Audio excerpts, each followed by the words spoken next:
Imagine à un seul instant que tu as besoin personnellement d'argent.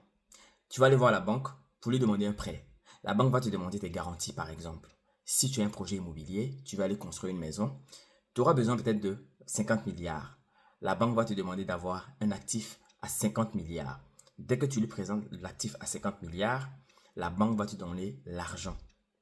Ce que tu vas faire, toi, tu vas aller soit gaspiller l'argent, soit tu vas aller investir ces 50 milliards dans un projet qui va peut-être te rapporter 60 milliards, 70 milliards, ainsi de suite, te permettant ainsi d'abord de rembourser ce que la banque t'a donné, mais aussi d'avoir ce qu'on appelle du cash flow net, donc du bénéfice si vous voulez. Remontons avec cet exemple-là au niveau entreprise. Tu as une entreprise, tu veux aller demander de l'argent à la banque va te demander des garanties. Si tu as besoin de 100 milliards, la banque va demander à ce que l'entreprise ait des actifs qui valent à minima 100 milliards pour que, en cas de difficulté, la banque pourra récupérer son argent au travers des actifs qui ont été gagés par l'entreprise.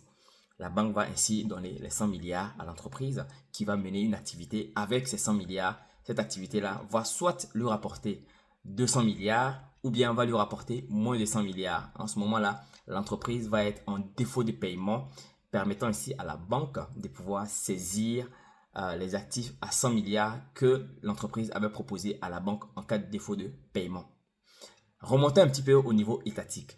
Vous êtes un gouvernement, un État, vous allez voir les grandes banques, le FMI, la Banque mondiale, pour contracter des prêts pour investir dans des projets de grande envergure. La banque va demander aussi des garanties qui valent au moins les 1000 milliards peut-être de projets que vous voulez mettre en place. Si vous donnez ces garanties-là à la banque va vous reverser ces 1000 milliards.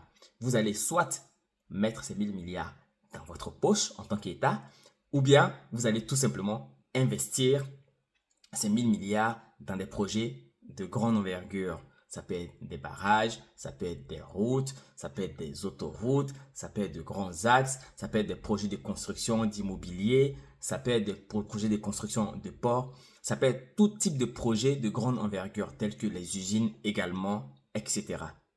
Lorsque vous construisez ces infrastructures, vous allez vous assurer, par exemple, que ces infrastructures puissent vous rapporter du cash flow net que nous avons abordé tout à l'heure. C'est-à-dire, lorsque vous investissez, assurez-vous que à minima, ces 1000 milliards investis dans ces projets-là puissent vous rapporter les 1000 milliards plus du bénéfice, c'est-à-dire 1100 milliards, 1200 milliards, 1300 milliards, permettant ainsi de rembourser chaque année une partie de la dette que la banque vous a donnée et que vous aussi, vous puissiez remplir votre poche un petit peu. Et même si l'État ne remplit pas ses poches, quel est à minima les 1000 milliards pour pouvoir rembourser chaque année la banque. Et les 1000 milliards ne seront pas obtenus au bout d'un an.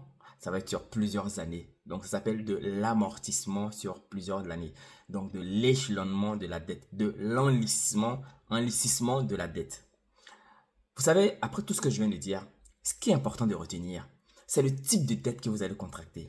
Vous savez, lorsque vous prenez une dette pour aller boire du champagne avec, ce n'est pas la même chose que lorsque vous prenez une dette pour aller investir dans des projets qui vont vous rapporter de l'argent tous les mois.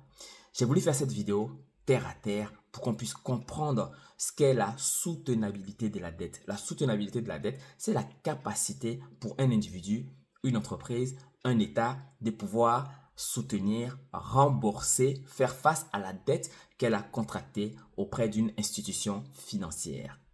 Oui, il y a des taux qu'il faut respecter pour être dans la soutenabilité. Mais la logique qu'il faut comprendre parfois lorsqu'on contracte une dette, c'est que la dette, à partir du moment où on vous donne de la dette, c'est qu'on est sûr que vous êtes en capacité en général de pouvoir rembourser cette dette-là. Si tu n'as pas un rond et que tu vas demander à la banque de te donner de l'argent, la banque ne va pas te donner. Et quand je dis un rond, ça peut être sous le plan financier de façon palpable, ça peut être sous le plan immobilier. C'est-à-dire que tu n'as pas quelque chose de mobile, de tangible. Tu vas avoir quelque chose d'intangible, mais qui valent au moins la valeur de l'argent que tu demandes. À partir du moment où tu es solvable, on va parler de solvabilité ici, on va toujours te donner de l'argent. Donc, plus tu es solvable, plus tu seras endetté. Donc, votre capacité d'être d'avoir accès à la dette va dépendre de votre capacité à rembourser et surtout de l'argent que vous êtes capable de générer dans le temps. Donc, pour les individus, pour les entreprises ainsi que pour les États, la soutenabilité de la dette réside en la capacité de l'individu, de l'institution à pouvoir faire face et de rembourser surtout la dette. Au lieu de se lancer dans des débats parfois futiles, il faut tout simplement parfois apprendre à lire, à comprendre les enjeux, comment fonctionnent les institutions financières. On te donne de l'argent lorsque tu n'en as pas besoin. Les gens qui ont besoin d'argent en général, on ne leur donne pas de l'argent. Vous allez voir que les gens qui n'ont rien, c'est eux qui ont besoin d'argent. On ne leur donne pas de prêts en général. C'est ceux qui ont beaucoup d'argent auprès de la banque ou auprès des institutions financières. Il faut vraiment méditer et réfléchir dans ce sens-là et vous allez comprendre comment certains États arrivent à se positionner avec des dettes aussi élevées. Oui, il y a des États qui, malheureusement, lorsqu'elles empruntent de l'argent, à un moment donné, vont être dans des difficultés à pouvoir faire face, à pouvoir rembourser ces dettes-là. Soit l'allocation de ces dettes qu'elles ont contractées, justement, n'a pas été effective ou n'a pas été faite de façon normale ou de façon efficiente. C'est soit ça a été fait, mais en fonction de la conjoncture économique, l'État s'est retrouvé dans une situation un peu compliquée. D'où le fait d'avoir une bonne soutenabilité de dette et d'avoir des projets qui peuvent à même être assez fiables pour pouvoir rembourser la dette qui a été contractée.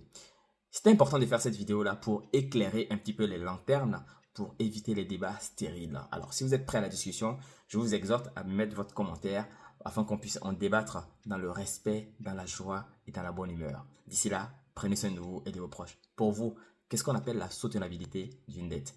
À très bientôt. Et surtout, qu'est-ce qu'une bonne dette et qu'est-ce qu'une mauvaise dette?